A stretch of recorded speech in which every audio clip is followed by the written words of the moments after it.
This is Steve Wolff with the monthly market report for March of 2022. Talk about March madness. This is one of the weirdest months that I've seen in a long time.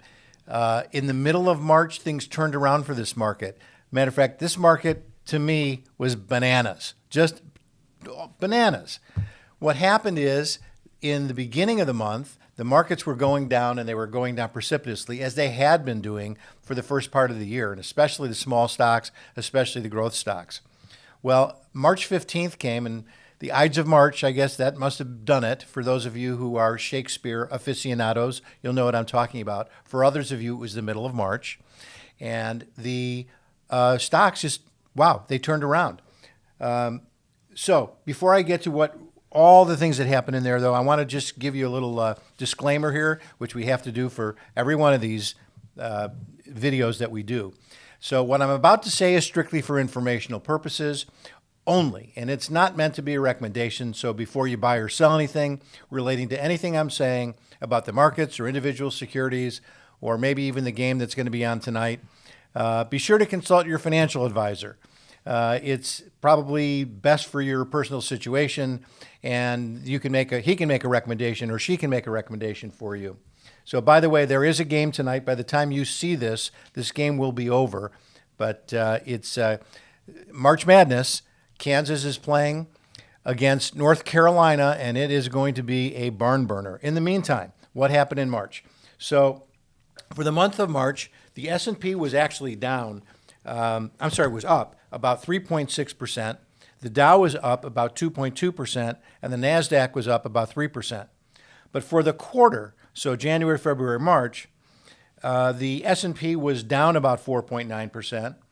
The Dow was down about 4.6%, and the NASDAQ was down about 9%. Now, that only tells part of the story, because the small stocks and the growth stocks, but especially the small stocks, were down by a lot more. For the first quarter, the Russell Growth 1000, which is 1,000 stocks that are growth-oriented, were down about 9%. And the Russell Growth 2000 stock index was down about 13%. Now, the micro-cap stocks, based on the Russell Micro-Cap Index, was down about 15% for the quarter. But both the Russell 2000 and the micro-cap Russell Index were up about 1% for the month of March. So there's a lot of statistics I'm giving you. Putting it another way, things were really coming down, and then there was a rebound. And starting in the middle of March, a lot of these stocks came back. So here's something that's an interesting statistic. At the lows, the NASDAQ, the Russell 2000, which is the small caps, and the micro caps were down a lot. And this is from their 52-week highs. The NASDAQ from its 52-week high, which was around the middle of November, and peaked out, or valleyed out, whatever you want to call it, at 20% down in March. The Russell 2000 was down by about 23%, and the small cap micro cap index, Russell Index, was down 25% from its high to its low. So they did make a nice rebound at the end of March. So fortunately that happened, so the quarter itself really wasn't as bad as it could have been. Dividend stocks were a great place to be and have been a good place to be. And I think the fact that the dividends keep coming in, a lot of companies keep raising their dividend, has been a terrific thing to happen. In the meantime, Ukraine keeps going on as far as the war with Russia. There's a lot of stuff going on there. Russia, a lot of people thought, would win that war in days. We're now up to something like 40 or 45 days now since this started, and Russia's now pulling back a little bit. I think from what I'm hearing, they may be regrouping. Who knows? It's going to happen again. But between that and inflation, the oil price has been up. It's been a tough place for the individual small investor. Matter of fact, I think the small guy's really getting hurt a lot, because I just filled up my car with gas, and around here, even at Costco, the gas was about $5.50 a gallon. So that is hurting people. And between that and also the Fed in March started raising interest rates. How much that's going to go from here, I don't know. How many times they're going to raise, I don't know. But I would think it's going to be a few times. Well, between raising of interest rates and higher inflation, higher oil prices, the little guy is really getting squeezed. The interesting thing that's happening right now is the interest rate curve is starting to invert. So in other words, a normal curve is where when rates are set, the near-term rates are usually lower than the long-term rates because there's more risk in the long-term rates. But right now, it looks like it's starting to go the other way. The 2-year bond is now actually higher than the 10-year. So as far as interest rates are concerned.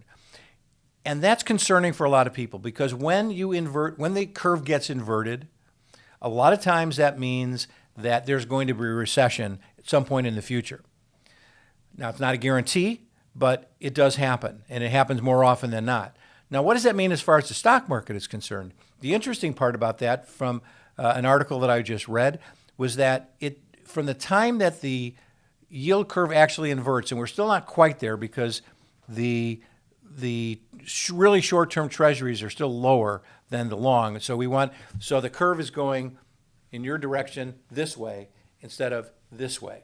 So when it starts going the other way, that's when we're going to worry about it. But the interesting thing about stocks is that it takes about 7 months to maybe even up to 3 years from what I just read before we actually go into a recession. In the meantime, stocks have actually done well historically during the time from the time that rates invert to the time that the recession actually happens. And my opinion is that a lot of the stocks, especially the growth and small stocks, have already put in a pretty good-sized loss and maybe the bottom. I think it could be the bottom where we hit in the middle of March. Doesn't mean that stocks can't pull back again, but it was pretty significant for many, many stocks. The value stocks held up better. The dividend stocks held up better, so we'll see what happens. So in the meantime, whether we're going to be in a bull or a bear market, obviously we've had a bear market in parts of the market, meaning things are down. The bull kind of is, from last time you saw me, we were down like this. He's kind of sitting up again. Who knows? Maybe we'll get back to a bull market. Who knows? I do have a fortune-telling little crystal ball here that my wife gave me many years ago, and it's got a bull and a bear here. So if I could look into it, and really see what the future is going to be, I could tell you. But it's still kind of cloudy. But it does say, something about Auntie M in here, and Dorothy and Kansas, who is playing tonight. In case I didn't tell you that, you'll already know who won. But I'm rooting for Kansas. So we'll see what happens. In the meantime, we'll see what happens in April. I have no idea what will happen in this month. Hopefully it'll be a good month. By the way, April is the best month of the entire year for stocks, historically. Now, whether that happens this year or not, who knows? But April has always been a good month, unless you're paying a lot of taxes, which a lot of us are. So in the meantime, we'll see you next month when we will recap March. So from now till then, happy investing.